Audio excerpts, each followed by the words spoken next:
Hey guys, welcome back to another video. In this video, I'm going to be talking about the rook, knight, and pawn checkmate in chess.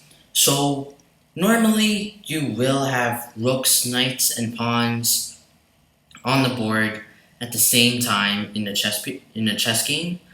But it might be kind of rare to actually come across a checkmate um, that you could execute with a rook, knight, and pawn. Sometimes you will find some opportunities for this checkmate. Sometimes you won't. Normally, you checkmate with a queen or rook, but not with knights and pawns as well in the mix. So I'm gonna talk more about this checkmate later. So yeah, let's just get started. Okay, so this might be like a really typical position. So here white and black, they're kind of roughly equal.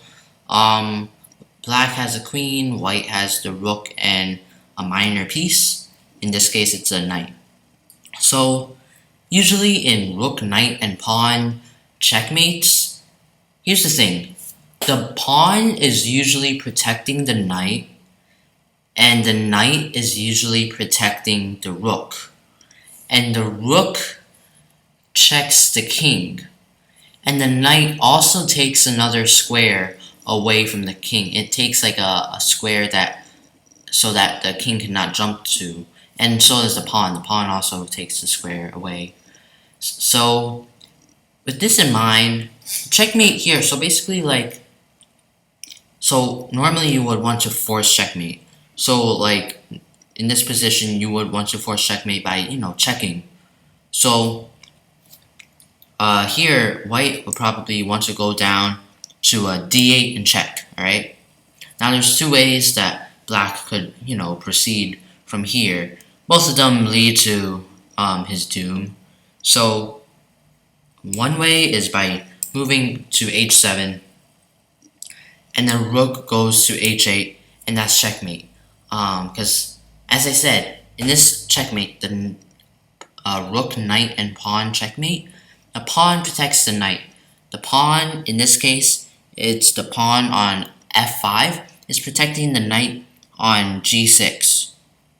And the knight, in this case, the knight doesn't really take a square away, but the knight protects the rook. And the rook checks the king. So the rook is on h8 and it's checking the king. It's being protected by the knight. And in this case, the rook is kind of like taking all the squares so that the king cannot run away. And notice that, g7 is occupied by a black pawn.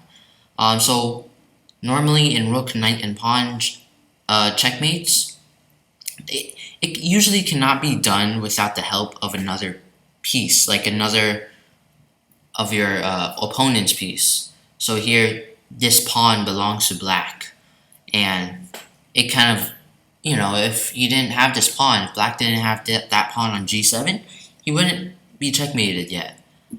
So this checkmate kind of depends on your luck on how well your opponent is defended and what pieces he has on the board to help you checkmate him. So another way black could proceed after rook d8 is king f7, and then here rook f8 is just checkmate. And so here the pawn protects the knight. This knight takes away a square. It takes away e7. Takes e7 away from the black king, so he can't run there. And the pawn also takes away e6, so the king cannot run there either.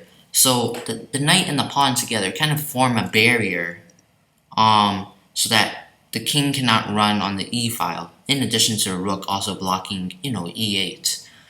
So now black, it's kind of the same thing on the other side, where when the king was on h7. Now the king is on f7, it's the same thing. There's like a barrier pretend that the e file is like the end of the board, because the pieces are now trapping it on that side of the board, so the king cannot go on the e file. It's just going to be like how the king is on the h file, and it cannot go beyond to the I file. So yeah. So he has to go to g6 to checkmate. So you might be wondering why. So g6, the knight could go to g6, right?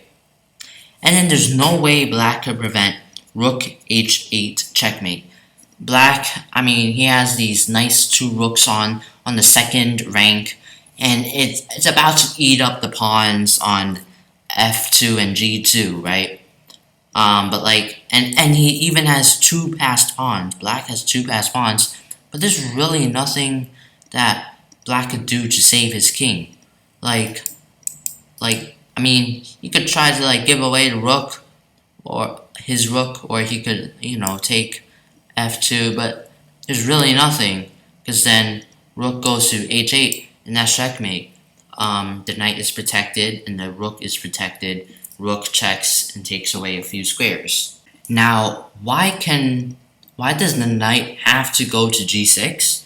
So this knight, so notice that, okay, yeah, the knight could go to f7, and afterwards the rook could go to h8, and it's checkmate, right?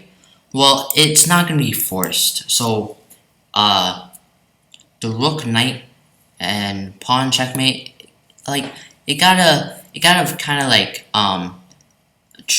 you gotta try to trap a few of black pieces so they cannot move. So, for example, if the knight went to f7, now black still has a saving chance. So if he sees that rook h8 will be checkmate, and that black won't be able to do anything, so now he might want to move this g pawn up, so that when rook goes to h8 and checks, he can just move his king to g7 to free up. So he moves the pawn g7 to pawn g6 to free up that g7 square. So now he could either go to g6 or g5. I'd say maybe a g6 to kind of challenge that pawn. But there's really not much of a difference. And then afterwards, white, he could check, but then it will be a waste. So white would now no longer have a checkmate right in front of him. So it's gonna be kind of like bad for white now, because he had a winning hand, but now not anymore. So yeah, that would just be about it for today's video. And hopefully you guys enjoyed it and learned a lot about the rook, knight, and pawn checkmate. Hopefully it becomes useful in some of your future chess games. So if you guys enjoyed this video, leave a like, subscribe, and click that notifications bell to see more chess videos.